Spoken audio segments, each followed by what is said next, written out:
이 감리 및 사업관리에 대한 이 체계입니다.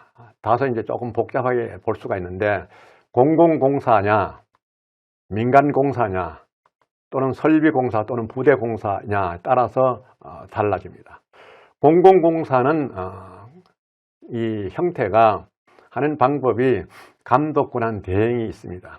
이건 역시 건설기술진흥법에 의해서 200억 이상 20의 공정의 경우와 발주처가 필요할 때는 하게 됩니다. 그 다음에 사업관리, CM 형태죠. 이것은 감독권한 대행 업무를 제외한 나머지 형태를 사업관리, 즉 발주처의 감독, 보좌하는 역할을 합니다. 물론 건진법에 그 개념이 있습니다. 공사 감독입니다. 아시다시피 감독권한 대행 등 또는 사업관리를 제외한 나머지 분야, 발주처의 지원이 자체적으로 감독을 실질적으로 하는 형태입니다. 그래서 공공공사는 세 가지 유형으로 감리, 사업관리, 감독을 하고 있다, 이렇게 봅니다. 민간은 민간 건축이 있습니다. 당연히 건축법, 사법에 의해서 수행을 합니다. 건축 허가 대상이 이게 됩니다. 공동주택, 아파트죠. 주택법에 의해서 수행을 하게 됩니다. 물론 이제 건축사 사무소는 용역업자가 수행을 하게 되고 30세 이상은 민간주택이 수행을 합니다.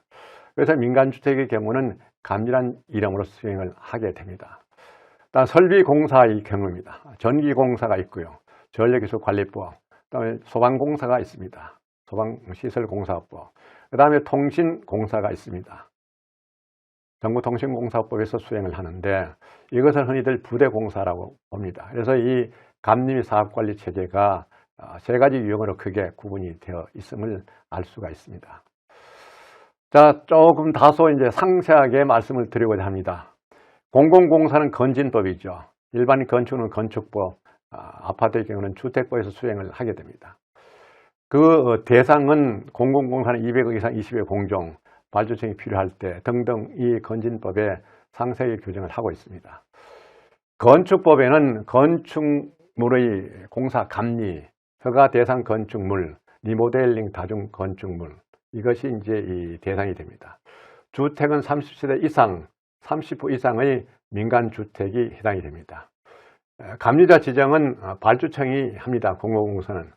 건축은 건축주가 하고 허가권자가 하는 경우도 있습니다. 공동주택은 시장군수 구청장, 감리자 지정 기준이 별도로 있습니다. 감리자 요건은 건설기술 용역업자가 수행을 합니다.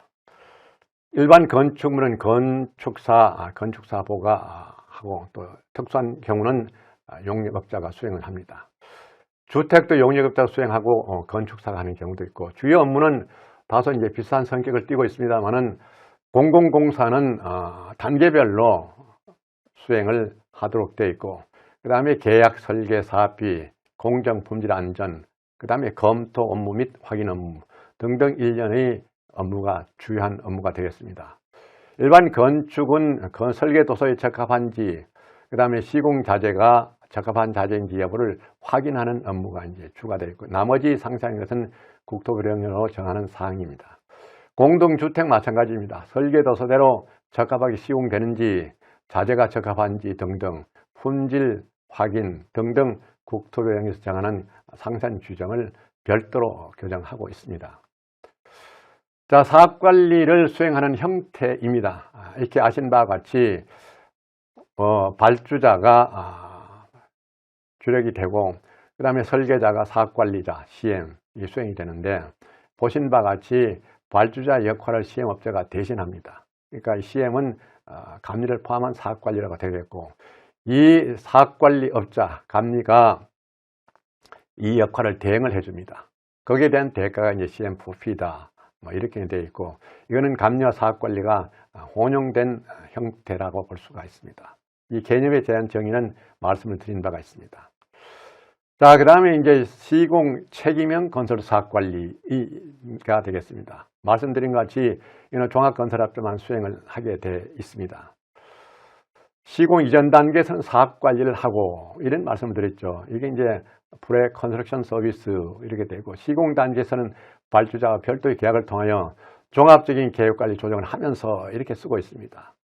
종합적인 계획관리 조정이란 인력, 자재, 장비를 전체적으로 총괄적으로 관리를 하라, 이런 의미가 되겠습니다. 그리고 이 사업관리 종합건설업자가 여기에 대한 권한과 책임을 지도록 하고 있고 그 밑에 실질적인 업무는 전문업체가 수행을 하는 이런 식으로 되어 있습니다. 자, 시공책임은 사업관리의 핵심적인 과제는 두 가지로 일반적으로 요약이 됩니다. 우선 첫째가 프레콘 서비스입니다. 그러니까 용어 정의에 시공 이전 단계에서는 건설 사업관리 업무를 수행하고 이렇게 이제 규정을 하고 있는데 이게 바로 그 내용이 되고 시공자가 설계 단계부터 참여를 합니다. 시공 노하우를 설계에 미리 반영하는 형태로 보고 있는데 자, 그러면요. 설계 시공이 기존에는 분리 발주가 되어 있습니다. 이제 분리 발주는 어떤 의미가 있느냐 하면요.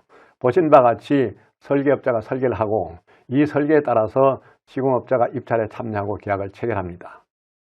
그 다음에 이제 본격적으로 시공이 들어가는데 이러한 일련의 유형은 공사비가 증가되거나 공기가 제한되거나 품질이 저하되거나 분쟁이 발생될 소지가 많이 있다는 겁니다. 그래서 이러한 분쟁을 사전에 예방하기 위해서는 프레콘 서비스가 필요하다고 강조되고 있습니다. 이게 이제 설계 검토, 공정 검토, 원가 검토, 빈 관리 등등의 역할이 되겠습니다. 자, 이게 이제 되고 그 다음에 공사비 상한입니다. 그 용어 정의에 주어진 공사 기간 내에 공사 금액 범위 안에서 수행을 하라 이렇게 이제 규정을 하고 있는데 이게 이제 공사비 상한이 됩니다. 저희들 GMP라고 이야기를 합니다. 그로스 그 맥시멈 프라이스 이렇게 이제 되어 있죠. 개런티드 맥시멈 프라이스로 줄인 내용이 됩니다.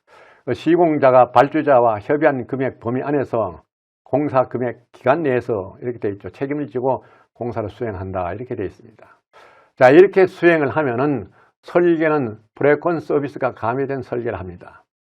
그리고 이제 시공을 하기 때문에 이거는 어떤 문제가 있느냐. 설계사하고 시공사가 사전에 참여를 합니다.